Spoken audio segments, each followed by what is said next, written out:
సాహితీ మిత్రులకు నమస్కారం. వనజా తాతినేని కథల ఛానల్కు సుస్వాగతం. విభిన్న కథల కవిత్వాల సమాహారం వనజా తాతినేని. మిత్రులారా, నేను ఈరోజు 3 కవితలను వినిపించబోతున్నాను. కవి గురించి చివరిలో చెప్తాను. ఈ కవిత్వం నా కవిత్వం కాదు, వినండి. ముందుగా పువ్వు.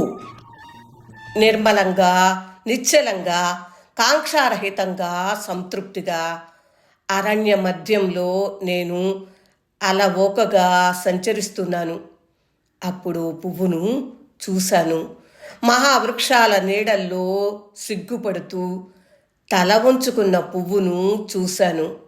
నక్షత్రంలా ప్రకాశిస్తోంది. పసిపాప నేత్రంలా స్వచ్ఛంగా వెలుగుతోంది. నేనా పువ్వును తుంచటానికి దగ్గరగా వెళ్ళాను. గంభీరంగా ఆ పువ్వు నన్ను ప్రశ్నించింది. నన్ను తుంపేసి నన్ను చంపేస్తావా? పువ్వేమీ గాయపడకుండా వేళ్లతో సహా మట్టితో సహా మొక్కను పెకిలించాను.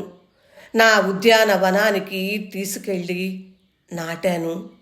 ప్రభంజనాలు లేని ప్రశాంత స్థలంలో పాదుకొల్పాను. మరింత కాంతిలో పువ్వు మనసారా విచ్చుకుంది. నన్ను చూసి ప్రేమగా నవ్వింది.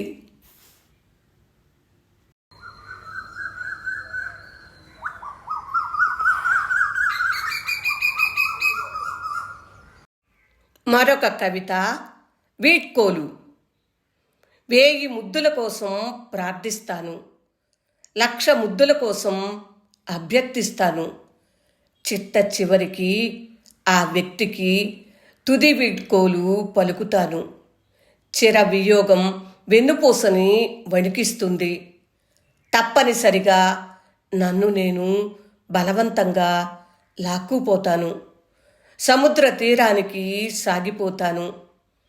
నదుల వెంట పర్వతాగ్రాలపైన సంచరిస్తూ సంతోష తరంగాల్లో తేలియాడుతాను. పశ్చిమార్ధగోళంలో ప్రశాంత నీలిమలో నా దృష్టి ఆగిపోతుంది. కాంతి గృహంలో మెల్లగా గాఢాంధకారం ఆవరిస్తుంది. చివరికి సముద్ర గంభీరం నా కళ్ళలో గూడు కడుతుంది. నా తీవ్ర కాంక్షలన్నీ నా గుండెలోకి ఉపసంహరించుకుంటాయి. నన్ను కలత పెట్టేది, నేను పోగొట్టుకున్నది ఎప్పటికీ నాదే. మెల్లమెల్లగా కాంతి పావురాలు ఆకాశమంతా విస్తరిస్తాయి. ఏది నా నుండి దూరం కాలేదు. దేన్ని నేను పోగొట్టుకోలేదు. నాకు చెందినదేదైనా ఆనందం తొణికిసలాడేదే.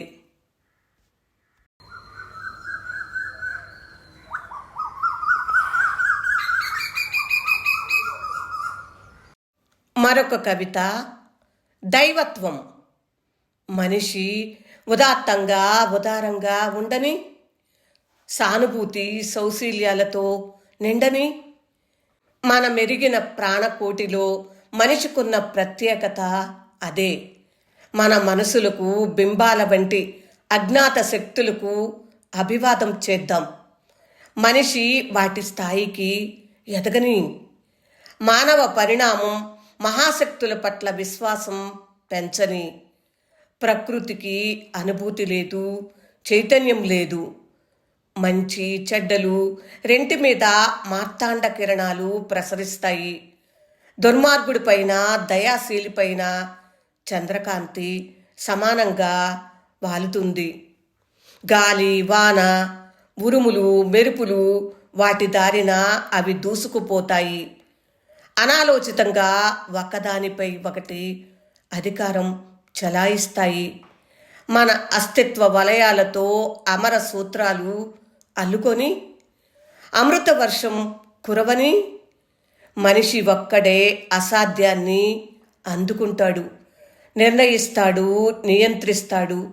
మనిషి ఒక్కడే మంచితనాన్ని పంచుతాడు, ప్రతిఫలాన్ని ప్రసాదిస్తాడు, రక్షణ కలిగిస్తాడు. గాయాల్ని మార్పుతాడు. తప్పుల నుండి, అస్థిర సంచారాల నుండి అర్థవంతమైన జీవితానికి రహదారి నిర్మిస్తాడు. మనుషులే అయినా మరణం లేని మహాపురుషుల్ని గౌరవిద్దాం. గొప్ప లక్ష్యాలని ఆపేక్షించిన వాళ్ళని గౌరవిద్దాం. ఉన్నత మానవులు సానుభూతి కలవాళ్లుగా, మంచితనంతో పరిమళించే వాళ్ళుగా ఉండని. అవిశ్రాంతంగా సత్యాన్ని, ప్రయోజనాన్ని పాదుకల్పని. దైవత్వానికి ప్రతిబింబాలుగా మనల్ని మలచని. 3 కవితలు విన్నారు కదా మిత్రులారా. ఈ కవిత్వం జర్మన్ మహాకవి గోతే దర్శనం నుండి సేకరించబడినది. ఈ కవిత్వం మీకు నచ్చిందా? నచ్చితే లైక్ చేయండి, షేర్ చేయండి, ఇంకా నా ఛానల్ను సబ్స్క్రైబ్ చేయండి. ఇలాంటి గొప్ప గొప్ప వ్యక్తులు సృజించిన కవిత్వాన్ని మీకు పరిచయం చేస్తూ ఉంటాను. వింటూ ఉంటారు కదా. ఇప్పుడు కూడా విన్నందుకు హృదయపూర్వక ధన్యవాదములు. నమస్తే. మళ్ళీ మరొక మంచి కవిత్వంతో కలుస్తాను. అప్పటి వరకు సెలవు. మరి విభిన్న కథల, కవిత్వాల సమాహారం వనజ తాతినేని. నమస్తే.